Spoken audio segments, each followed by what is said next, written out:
Results of a never-ending drive for progress. Begin again. Willing to risk everything. Begin again. All for the pursuit of the impossible. Begin again. How far? Not far enough. Who wins? When the witless hordes bleat their disdain. No one. Begin again. Begin.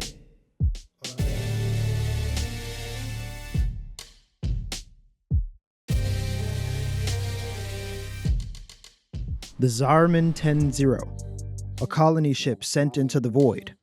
A light for the future of humanity was extinguished, and from the ashes came the Tenno, the living paradoxes, the children that never asked for any part of what they've become. They left what remained of that ship in shambles, minds broken, parents slaughtered by each other, or the ruthless abilities they've acquired. Even then, the Orcans still couldn't see what they'd done wrong. The Tenno were just a result of a never-ending drive for progress. So they begin again, training these children for war, to pilot his frames of war. The broken minds of the Warframes was something the Tenno could understand, relate. They were broken too. Toys of the Orcan only fit to be until they stopped working, willing to risk everything. The Orcan used the Warframes and the Tenno to destroy another one of their creations, another broken toy. A swift assignment, one that caused the same ruin that the Orcan avoided, all for the pursuit of the impossible. This time the children would fight back, but you aren't here for their story. So let's all begin again. The Tenno have the most enigmatic abilities I've ever seen in fiction. These abilities most likely give them the potential to do anything. But we all know that isn't true. They very clearly aren't omnipotent. So how will we determine their strengths? With a rule, stemming from what they could do on purpose, what they can control. Now what or where exactly do these abilities stem from? The man in the wall. What does that mean? Nothing. Conjecture. We can't base the powers of the Tenno on a seemingly omnipotent being like the man in the wall, as we know too little about him.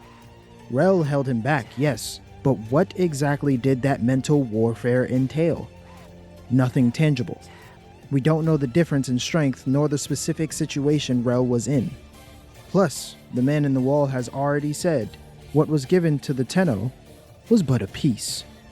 But I'll tell you what is tangible. Void energy.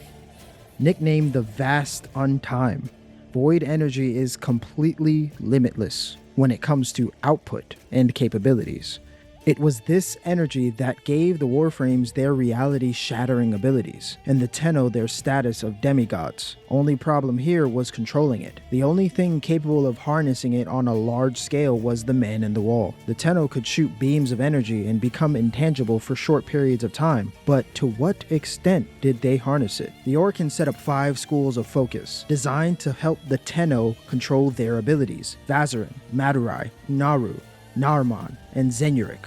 Vazarin focused on nullifying opponents. The key way shown is via the ability to create vortexes that pull in foes from at least 8 meters or 26 feet away. Madurai focused on speed and savagery. These Tenno had the ability to increase the killing potential of many of themselves and their Warframes alike. They could contaminate enemies with void energy, making them even more susceptible to further damage. Naru, stalwart, unwavering, focusing solely on being an immovable object, making sure they were unkillable, the opposite of Madurai. Nariman focused on the recon of an enemy. They believed that knowing your foe was their greatest strength, but even they still had abilities that render enemies immobile, suspended in midair. Lastly, Zenuric, the school that focused on choking out the resources of anything that challenged them, creating energy for themselves, their allies, and their warframes. They show a small manifestation of time manipulation,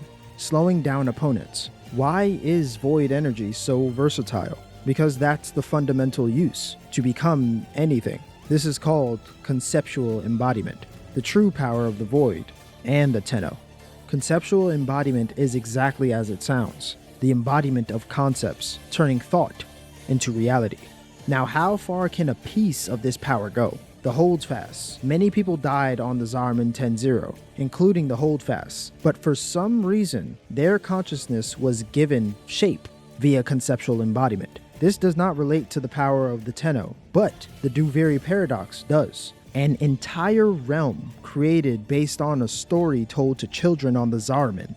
The Tales of Duviri was a story with a purpose of regulating the emotions of the children on the ship, as being emotional whilst being exposed to void energy can cause unforeseen consequences. The Drifter, a sort of paradoxical twin to the Tenno, a what if of sorts, simultaneously existing in this plane. The Duviri paradox was made as a result of the Drifter never leaving the Zarman 10-0, creating an entire realm just because he was scared. Now, whereas this power is impressive, it is far from purposeful. But in 1999, the Drifter travels back in time to stop the Man in the Wall's unknown nefarious plans. But the Drifter fails, forcing him to pull off the most powerful feat in Warframe, forcibly starting a time loop. The Tenno and the Warframes are no stranger to time manipulation. For example, Protea rewinds her own time, but her manipulation of time comes at a steep price if she pushes her abilities any further.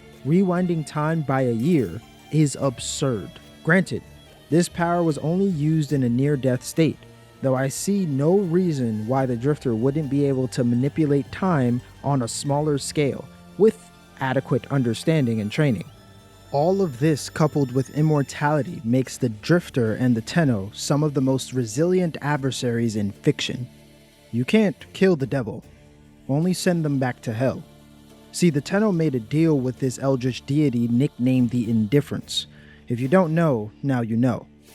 This deal's true meaning is untold, or in other words, lost in theory. The theory being the most plausible relates to another, eternalism. A theory of time that states all time is real all the time. For example, if you were killed right now, did you die? The answer is yes and no, an infinite amount of times. Eternalism dictates that all possibilities are as real as your current present.